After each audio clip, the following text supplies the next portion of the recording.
جو نبی جو اللہ کی طرف سے بنا کر اللہ تعالیٰ نے انہیں نبی بنا کر بھیجا وہ گمراہ ہے۔ اس کے بعد میں نوح علیہ السلام نے بھی عرض کیا یا قوم لیس فی ضلالۃ ولکنی رسول من رب العالمین، اے قوم مجھ میں کسی طرح کی گمراہی نہیں ہے بلکہ میں پروردگار عالم کی طرف سے بھیجا گیا پیغمبر ہوں۔ یعنی تمہارا یہ خیال غلط ہے کہ میں گمراہ ہوں، بلکہ میں رب العالمین کی طرف سے صحیح ہدایت پر ہوں اور بھیجا گیا ہوں۔ تو حضرت نوح علیہ السلام نے مزید فرمایا ابلغکم رسالت ربی وانصح لکم واعلم من اللہ ما لا تعلمون، کہ میں تمہیں اپنے پروردگار کا پیغام پہنچاتا ہوں اور تمہاری خیر خواہی کرتا ہوں، اور مجھ کو اللہ کی طرف سے ایسی باتیں معلوم ہیں جن سے تم بے خبر ہو۔ یعنی کہ وہ علم جو اللہ تعالیٰ نے نوح علیہ السلام کو دیا، مجھے ایسی باتیں معلوم ہیں جن سے تم بے خبر ہو، جس کا تمہیں بالکل علم نہیں ہے۔ اور اس کے بعد خیر خواہی کے بارے میں کہا گیا کہ قوم اپنی نبی اپنی قوم کا خیر خواہ ہوتا ہے۔ ہر نبی اپنی قوم کا خیر خواہ ہوتا ہے، ان کے اندر اللہ تعالیٰ ایک نرمی اور ایک بصیرت، حکمت، یہ ساری چیزیں اللہ تعالیٰ انبیاء کے اندر بھیجتے ہیں۔ اللہ تعالیٰ اپنے علم کے ذریعے سے ان کو وہ علم عطا فرماتے ہیں۔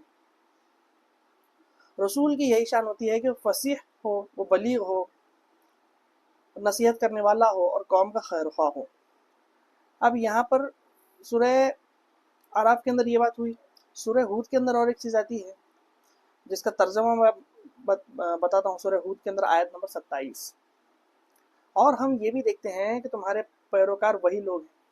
جب قوم کے سامنے یہ بات کہی گئی کہ میں تو تمہارا خیر خواہ ہوں اور مجھے اللہ کے نبی نے بنا کر بھیجا ہے، اب قوم کے سردار تھے، تو اب اس میں یہ ایک بات سمجھ میں آتی ہے کہ جو اس وقت میں جو ایک سماج تھا، اس وقت کی سوشل کنڈیشنز جو تھیں وہ ہمیں یہاں پر سمجھ میں آ رہی ہے کہ سردار کیا کہہ رہے ہیں، وَمَا نَرَاكَ اتَّبَعَكَ إِلَّا الَّذِي هُمْ أَرَاذِلُنَا بَادِيَ الرَّأْيِ وَمَا نَرَىٰ لَكُمْ عَلَيْنَا مِنْ فَضْلٍ بَلْ نَظُنُّكُمْ كَاذِبِينَ، کہ اور ہم یہ بھی دیکھتے ہیں کہ تمہارے پیروکار وہی لوگ ہیں۔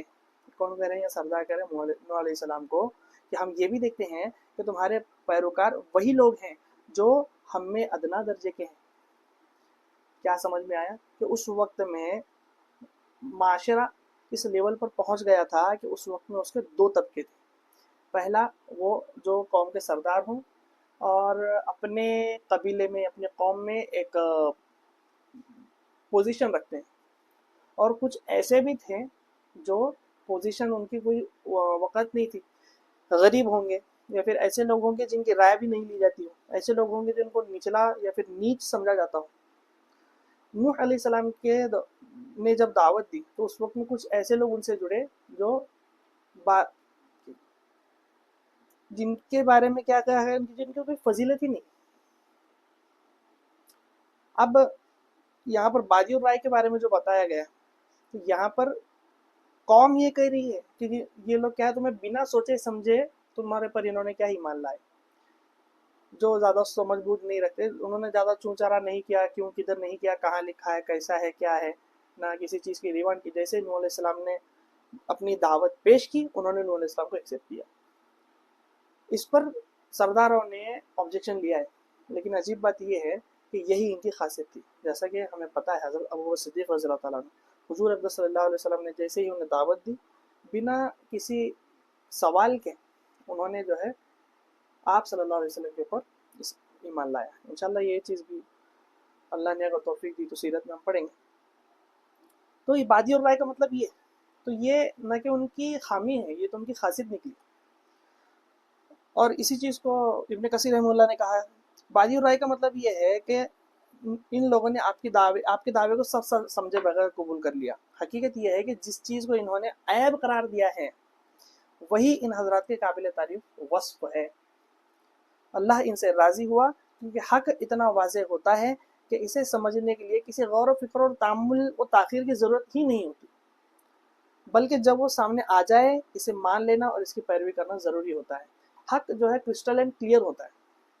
ہاں، اسے صرف وہی لوگ نہیں دیکھ سکتے جن کی آنکھوں پہ پردہ پڑا ہو دنیا کا، دنیا کی محبت کا، پیسے کا، عیش و عشرت کا، یہ لوگ اس چیز کو نہیں دیکھ سکتے. ارے یہ لوگ مطلب جیسے ہی اگر کسی حق جب سامنے آتا نا سب لوگ یہ بولتے کیسے ہو سکتا, ہمارے باپ دادا تو یہ کام نہیں کرے رہیں گے, ہمارے باپ دادا تو غلط ہو نہیں سکتے, پوری دنیا تو غلط ہو نہیں سکتی, تم اکیلے ہو, اگر تمہاری رائے صحیح بھی ہو تو پوری دنیا جس کو مان لیا ہم اس کو مانیں گے. کیوں؟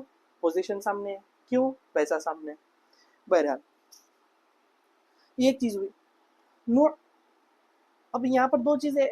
نوح علیہ السلام کی قوم میں جو سردار تھے انہوں نے اپنی سپیریورٹی سامنے رکھی اور ان سے یہ بات کہی. اس کے بعد میں نوح علیہ السلام نے جواب دیا انؤمن لك واتبعك الارذلون قال وما علمي بما كانوا يعملون ان حسابهم الا على ربي لو تشعرون وما انا بطارد المؤمنين ان انا الا نذير مبين. کیا یہ سورہ شعراء کی آیت ہے 111 سے 115 جس میں کیا ہم تم کو مان لیں حالانکہ تمہارے پیروکار تو رذیل لوگ ہیں. تو نوح علیہ السلام نے کہا مجھے کیا معلوم کہ وہ کیا کرتے ہیں, ان کا حساب میرے پروردگار ان کے ذمے ہے, کاش تم سمجھو, اور میں مومنوں کو نکال دینے والا نہیں ہوں, میں تو صرف کھول کھول کر نصیحت کرنے والا ہوں. اس میں نوح علیہ السلام نے کلیئر کٹ بات کہہ دی کہ اب مجھے اس سے کوئی لینا دینا نہیں ہے کہ یہ جو لوگ ہیں میرے قوم کے جو رذیل ہیں, جو گرے ہوئے ہیں, جو نچلے طبقے سے ہیں, انہوں نے بنا سوچے سمجھے اور بنا کسی دلیل کے میری بات پر ایمان لائے. اب چونکہ سردار یہ کہہ رہے تھے کہ پہلے ان کو ہٹاؤ پھر ہم سوچیں گے, حالانکہ سیدھی بات ہے وہ تب بھی نہیں آتے. تو جب نوح علیہ السلام کے سامنے یہ بات آئی تو نوح علیہ السلام نے سیدھا کہا کہ مجھے کیا پتہ یہ لوگ کیا کرتے ہیں, بس اصل چیز تو لینا دینا ایمان کا ہے. تو اس کے بارے میں انہوں نے کہا کہ مجھے کیا معلوم وہ کیا کرتے ہیں, ان کا حساب میرے پروردگار کے ذمہ ہے کہ یہ صحیح ہیں غلط ہیں, یہ ساری چیزوں کا دیکھنے والا کون ہے, یہ ان ساری چیزوں کا حساب کرنے والا اللہ ہے. کاش یہ بات تم سمجھ سکتے, اور میں مومنوں کو نکال دینے والا نہیں تھی. چونکہ اب انہوں نے زبانی طور پر اللہ کی ایک ہونے کا, وحدانیت کا اقرار کر لیا ہے, تو اب میں کیا ہے ان کو صرف کھول کھول کر نصیحت ہی بتا سکتا ہوں. ان کا سارا ذمہ کس کے ذمہ ہے؟ اللہ کے. یہ ان کی کھول کر انہوں نے اپنی باتوں کو سامنے رکھا. نوح علیہ السلام نے اپنی قوم کو جو دعوت دی اس میں انہوں نے کچھ چیزیں دلیل کے طور پر بھی پیش کی, جس میں سورہ نوح کے اندر آیت نمبر 14 سے لے کر آیت نمبر تقریباً 20 تک یہ بات آئی. انہوں نے کن چیزوں کو ایز اے دلیل قوم کے سامنے رکھا ہے. جیسا کہ آیت نمبر 14 میں آتا ہے دیکھتے نہیں اللہ نے تمہیں کیسے مرحلوں میں ماؤں کے ارحام کے اندر پیدا کیا. اب یہاں پر سوچنے کی بات یہ ہے کہ کیا نوح علیہ السلام کی قوم کو اس چیز کا علم تھا کہ کس طرح سے جو سٹیپ بائی سٹیپ جو ڈیولپمنٹ ہوتی ہے بچے کی ماں کے پیٹ کے اندر, کیا اس چیز کا ان کو علم تھا؟ کیونکہ یہاں پر کلیئر کٹ یہاں پر نوح علیہ السلام کے نالج پر بات آ رہی ہے. قوم کو اس چیز کا علم تھا, یعنی کہ بایولوجی ان کے اس لیول تک پہنچ گئی تھی, علم حیاتیات جس کو کہتے ہیں, اور اس کے بعد میں علم طبعیات فزکس اور کاسمولوجی میں بھی وہ لوگ اتنے اوپر چلے گئے تھے. جیسے کہ پچھلے ویڈیو میں ہم نے جانا کہ ادریس علیہ السلام کے وقت تک انہیں علم نجوم اور کاسمولوجی کا اچھا خاصا علم آ چکا تھا. تو اب یہاں پہ دیکھتے ہیں اور کیا بتایا گیا, اور کیسے 7 آسمان طبق بر طبق ان کے یعنی کہ سٹیپ بائی سٹیپ انہوں نے بنائے. آیت نمبر 15. آیت نمبر 16 اور ان میں چاند کو روشنی اور سورج کی چمک دی. چاند اور سورج کی روشنی کے بارے میں بھی یہاں پر بات آئی. اور تمہیں خاک سے اس طرح نکالا جیسے نباتات کو اگاتا ہے.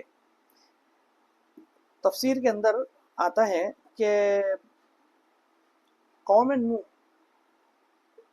ہر مہینے 2 فصلیں کاٹتی تھی, یعنی کہ انہوں نے ایگریکلچر کے اندر اتنی انہوں نے ترقی کر لی تھی کہ یہ اپنے جو ایک فصل مطلب ایک مہینے میں 2 فصلیں, حالانکہ یہاں پر ہم دیکھیں تو ایک مہینے میں 2 فصلیں ناممکن, لیکن وہ لوگ 2 فصلیں ایک مہینے میں یعنی اگاتے بھی تھے, اور اللہ تعالیٰ نے برکت بھی اتنی عطا فرمائی تھی کہ وہ چیز ظاہر ہے. تو وہ ایک ٹائم پر وہ ایک مہینے میں 2 فصلیں کاٹتے تھے. اس کے بعد میں آیت نمبر 18 میں کہا کہ پھر تم اسی خاک میں لوٹ جاؤ گے اور اسی سے دوبارہ باہر آؤ گے.